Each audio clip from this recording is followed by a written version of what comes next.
Dream Children, a Reverie by Charles Lamb। শিশুরা সব সময় বড়দের ছেলেবেলার গল্প শুনতে ভালোবাসে।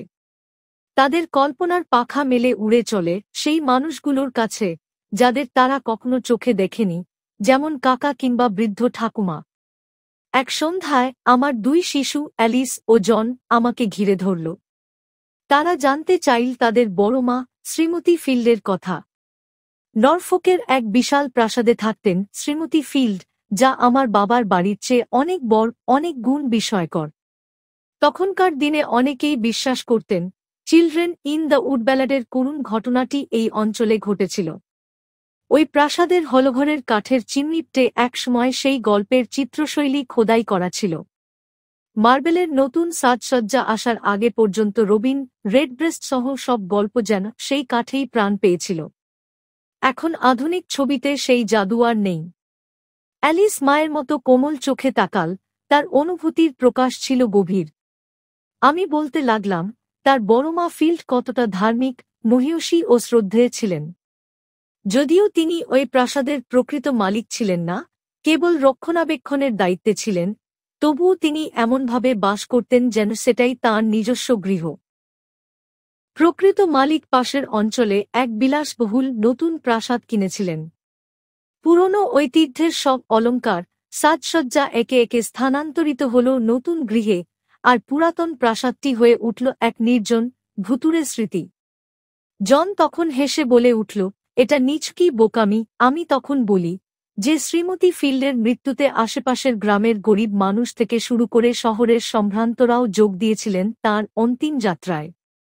তিনি ছিলেন এতটাই ধর্মপ্রাণা যে বাইবেলের বড় বড় অংশ তাঁর মুখস্থ ছিল। এই কথা শুনে ছোট অ্যালিস কিছুটা অবিশ্বাসের ভঙ্গিতে হাত প্রসারিত করল। আমি স্মরণ করালাম তার যৌবনে তিনি ছিলেন এক লাবণ্যময়ী ও খ্যাতিমান নৃত্যশিল্পী। অ্যালিস তখন নিজের পা দোলাতে থাকে, যতক্ষণ না আমি কঠোরভাবে তাকিয়ে তাকে থামালাম। আমি জানালাম ক্যান্সারের কবলে পড়ে তিনি চলতৃপ্তিহীন হয়ে পড়েছিলেন, কিন্তু তাঁর মনোবল কখনো ভাঙেনি। তিনি রাতে ঘুমাতেন প্রাসাদের এক নির্জন ঘরে, আর বিশ্বাস করতেন সেই ঘরে মাঝে মধ্যে চিলড্রেন ইন দ্য উড ব্যালাডের শিশুরা ছায়ারূপে দেখা দিত। কিন্তু তাঁরা তাঁকে কোনো ক্ষতি করত না। আমি নিজে কখনো তাদের দেখিনি, তবে বড়মার সাহস ও বিশ্বাস আমাকে বিস্মিত করত। ছুটির দিনে আমরা যখন সেখানে যেতাম, তিনি আমাদের যত্নে রাখতেন, আর আমি বহু ঘণ্টা বসে থাকতাম রোমের সম্রাটদের মার্বেলের মূর্তির দিকে চেয়ে। মনে হতো যেন তারাও আমার সঙ্গী হয়ে গেছে। আমি কখনো ক্লান্ত হতাম না ওই বিশাল বাড়িতে ঘুরে বেরিয়ে, যেখানে পুরনো পর্দা, কাঠের প্যানেল আর প্রাচীন বাগান এক অদ্ভুত সৌন্দর্যে ভরা ছিল। ওই বাগানে নানা ধরনের ফল জন্মাত, কিন্তু আমি কখনো নিষিদ্ধ পিচ ফল ছুঁতাম না।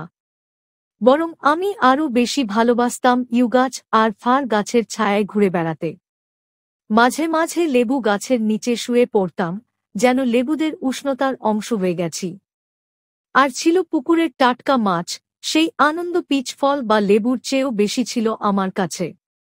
আমি বললাম বড়মা সব নাতিনাতনিকে সমানভাবে ভালোবাসতেন, তবে কাকা জন এলকে কিছুটা বেশি স্নেহ করতেন। তিনি ছিলেন সুদর্শন, সাহসী ও উদ্যমী, আমাদের সকলের মধ্যে যেন রাজপুত্র। ছোটবেলায় একবার আমি খোঁড়া হয়ে গেলে তিনি আমায় পিঠে করে বয়ে নিয়ে বেড়াতেন। অথচ পরে যখন তিনি পঙ্গু হয়ে গেলেন, আমি একবারও তাঁর কষ্ট বুঝিনি, তার প্রতি সহানুভূতি দেখাইনি। যখন তিনি মারা গেলেন আমি কাঁদিনি। এমনকি তখনও আমি বুঝিনি তাঁকে কতটা ভালোবাসতাম। মৃত্যুর পরে আমি উপলব্ধি করি তাঁকে হারানো মানেই নিজের এক টুকরো হারিয়ে ফেলা।